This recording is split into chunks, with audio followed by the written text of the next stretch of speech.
After the huge amount of awkward, cringeworthy and baffling dialogue/decisions of the last episode, which did its best at times to try a bit of that thing called character building, the Acolyte burst into action for installment number 5 as the mysterious Dark Master got down and dirty with his lightsaber and practically took out a whole platoon of Jedi, including some of the leading support characters, in a frenzy of death that even had me gasping at times. Surprise.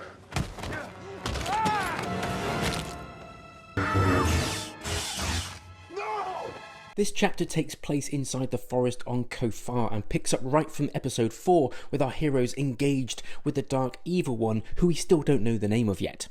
Right from the off, we see him tearing through the platoon of Jedi who accompanied Sol and Osha. At times it's pretty gritty as the Gimp Mask slices his way through green and blue lightsabers, ignoring all attempts to ask who he is and what he wants. He asks Sol if he remembers who he is. His mask is eventually knocked off his head, revealing the chemist guy from the earlier episodes. He and Sol seem to have some history, or not, but I can't recall anything of Sol mentioning a troublesome student or anyone from his past, so the weight and severity of this reunion is totally lost on me. Now, despite the Sith have been extinct for a millennium. Do not believe the Sith could have returned without us knowing. He's apparently what the Jedi would call a Sith?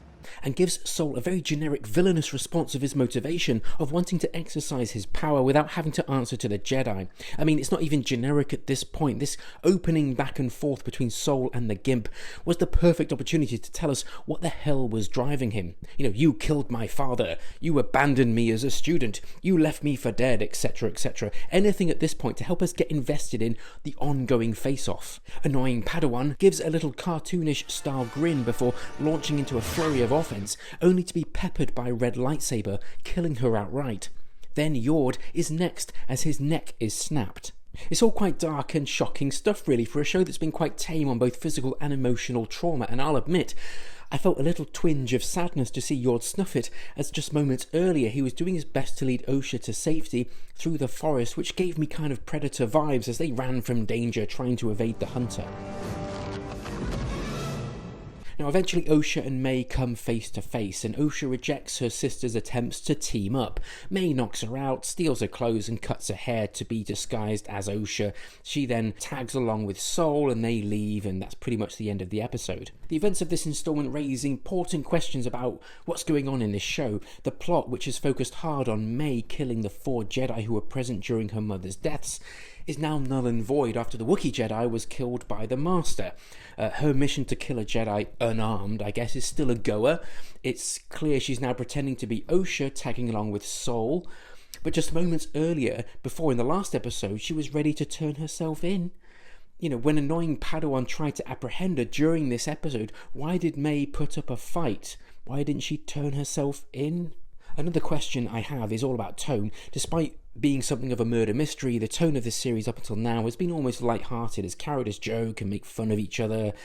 Death scenes are quite muted to make them more palatable for the wider audience. However, in episode 5 we are treated to an avalanche of Jedi deaths not seen since Palpatine went full send in Revenge of the Sith. I will admit, I was not expecting to see the annoying Padawan get peppered by red lightsaber, nor see Yord, who actually made a few strides in building his character in the previous episode, get his neck snapped.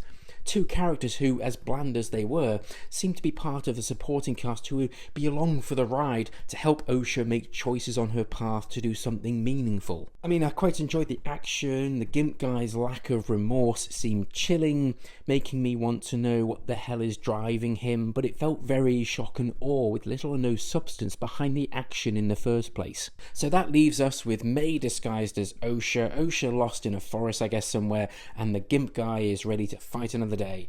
What did you think to episode 5? Drop a comment below, say hello. Until next time.